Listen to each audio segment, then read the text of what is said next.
we're going to have our competition and media Q&A segment right here. Now, for the Q&A panel, we will be answering any questions about the competition right here. Now, of course, the potential incubation by Cloudbait and the technical consideration for using immersive media as a competition pitch platform, all right? So let us put our hands together and welcome Mr. Andrew Chow, Chairman of the competition, Mr. Nick Tan, CEO of Oceanus Media Group, and Ms. Ratna Juwita, the competition director.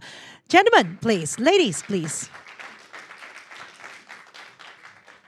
I'll pass the stage over to our gentlemen and ladies right there. And of course, if you do have any questions, please do not be shy. All you need to do is to raise your hands. We have our mic runners right here. So there's any questions that you'd like to ask or ask on behalf of someone else, you can always raise it. All right, you can ask about anything about the competition criteria, rules that you maybe you're still quite fuzzy about, or you would like to ask more about the immersive studio experience. All right, if you want to know something more, you can always ask. But we will handhold you if you're shortlisted. So don't worry, we arrange all the rehearsal. And if you are overseas, for anyone from the ASEAN region, your only requirement is to find a green screen to video yourself, and then we will do magic. We will bring you to this studio itself. I mean, not here, but the actual immersive studio itself. All right. So no one will know that you were not presenting in Singapore. Okay. All right. So anyone has any question? Yes. All right. We have a gentleman over there. Yeah, good afternoon, everybody. So the competition, the project will be from the Chinese perspective, because we have to solve the China problem. So for people who do not stay in China, how they solve this problem? Thank you very much. Okay, so I think I should answer that question. I think all of us has solution for the new smart city, or let's just call it smart city. I think I wouldn't say it is from the perspective of the Chinese market, but more so with the context of the Chinese market, because it is a bigger game, and if your solution can be tested in a bigger game environment, in a bigger pond environment, then you are more confident to bring that technology or contextualize it in the rest of the ASEAN region. So don't forget, we are just not focusing on China per se, because China is just one of your main test bed. If you want to play the China game, you have to organize yourself based on what China likes, right? Or what China way of life is.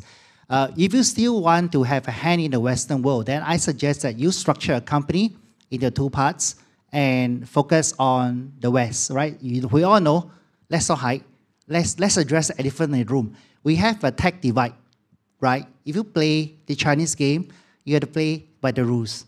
If you want to play the West, you have to play by the rules as well. So what I'm saying is that you got to do some internal reorganization. You have one complete solution, but you have different focus on different parts of the world. So China is just one, right?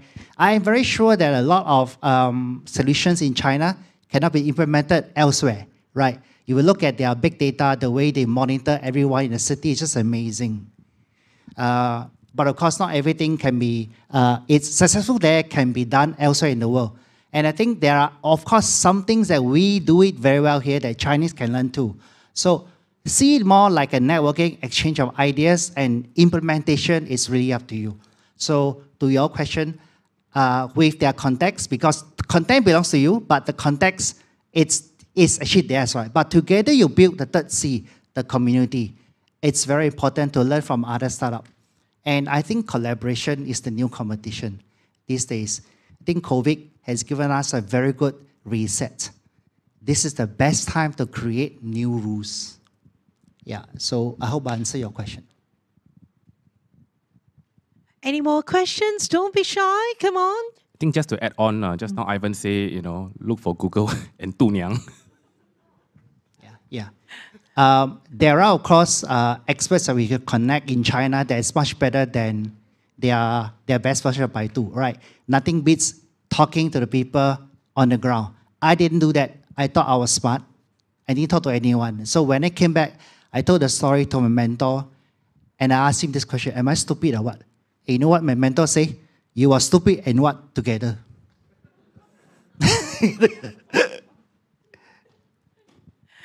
Okay, anybody have any more questions? All right, the gentleman over there.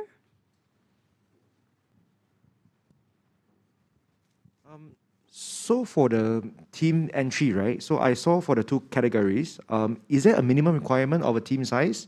Because I saw there's like 3 packs, right? And then, Yes. yeah. Yes. So as long as you've got 3 people in the team, you can actually apply for the competition. Yeah. For the startup category. Yeah. All right. Thank you. Thank you. And of course, if you have 2, then you quickly make the new best friends. Yeah. And then he will do the slides, you do the video, and then you just look good pitching. Just kidding, just kidding. All right. Okay, anybody else have any more questions? Don't be shy. Just, ask away. And I'm sure our 3 VIPs over here will actually answer it for you. Any questions about maybe the studio, the immersive experience for Nick? Or, all right, the gentleman once again.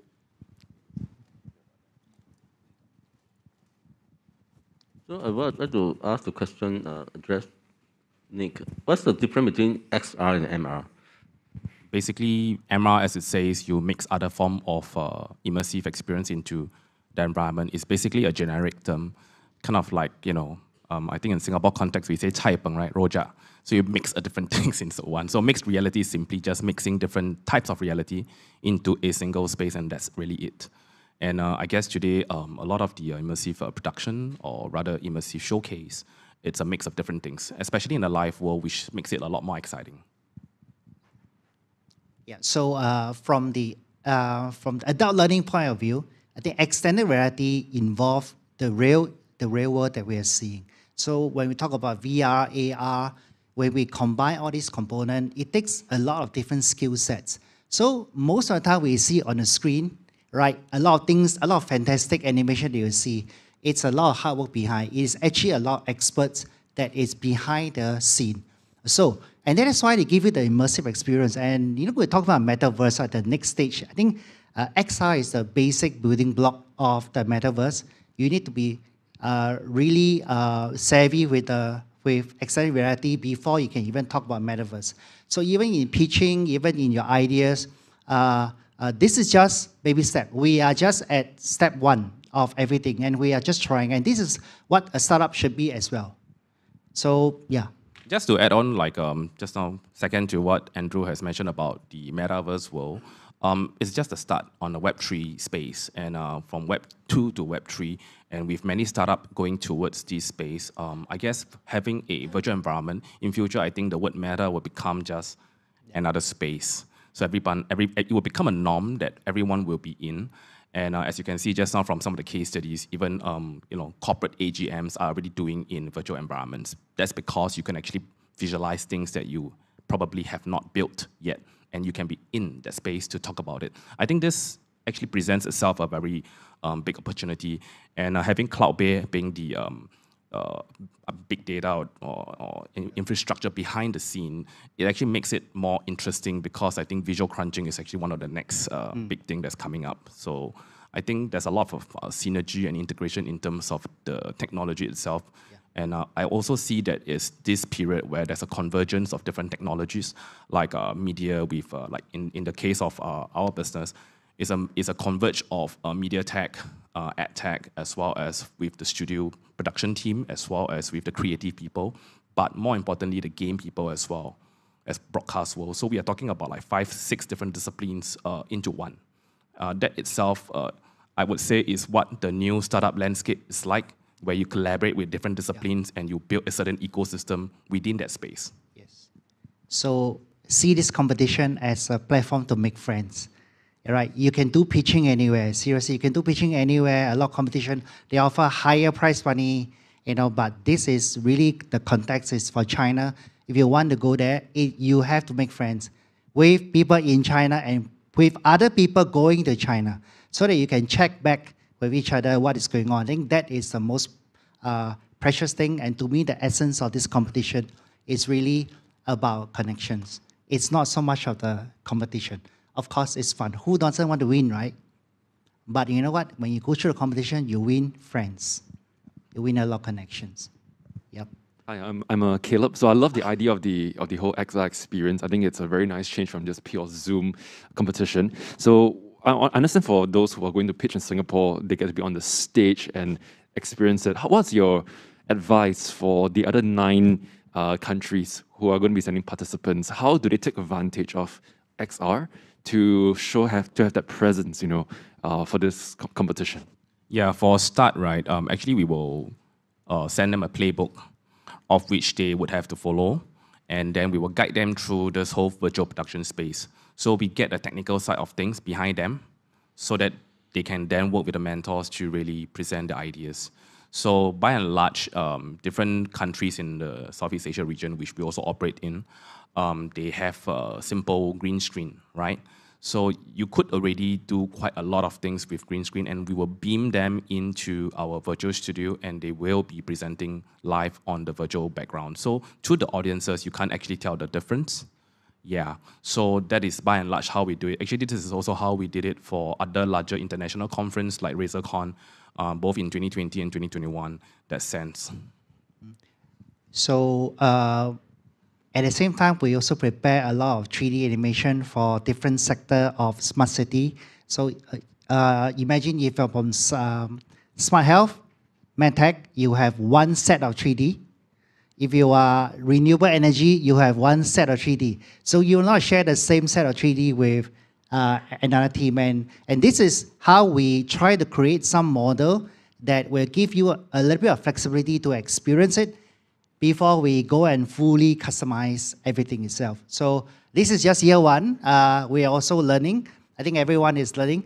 But when you join this competition, you can keep this video and you show that you did the pitch in this standard. And even if you use that as your future pitch video, you will stand out.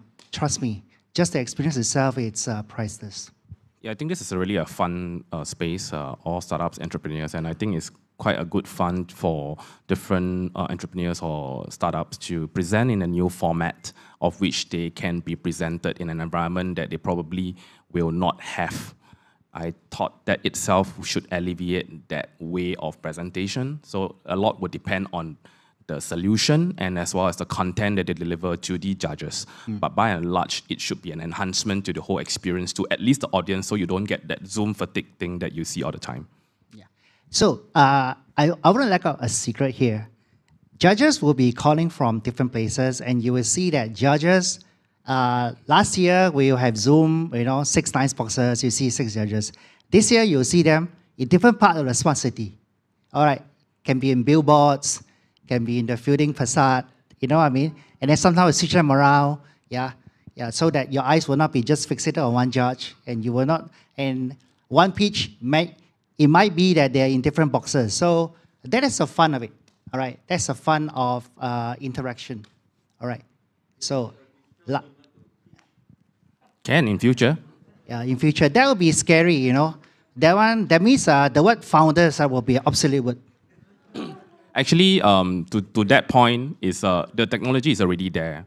In fact, some of my colleagues are already doing digital scan of human. They can bring it in. Just that due to moral issues, we decided to make it more. Just now you saw the wrapper, so we decided to make it more cartoonish, more caricaturish, so that it doesn't look like a deep fake. I think this is actually a pretty big media issue at this current moment. So while we could do that, but we try not to because it infringes on quite a lot of different countries. When it comes to this particular space. Yeah, it's digital twins. So imagine you sign a contract with my twins. I say no, that I don't agree. Whatever you sign is not valid. So all right, so that's one of the problem. I'm afraid we have all the time now for questions, and during networking later on lunch, you can ask any of us any questions. Yes, thank you very much. Let's give it up once again for Mr. Andrew Chow, Mr. Nick Ton, and our Miss Ratna Juwita. Thank you. Thank you very much. Thank you. Don't forget your mask over there. Yes, all right. I totally agree with what Andrea said earlier on. It's actually, yes, everybody wants to win this competition, but you know what? Joining the competition, be involved in this immersive experience in order to present, and you can keep that video with you in which you can show it to any of your future potential investor or even your bosses, either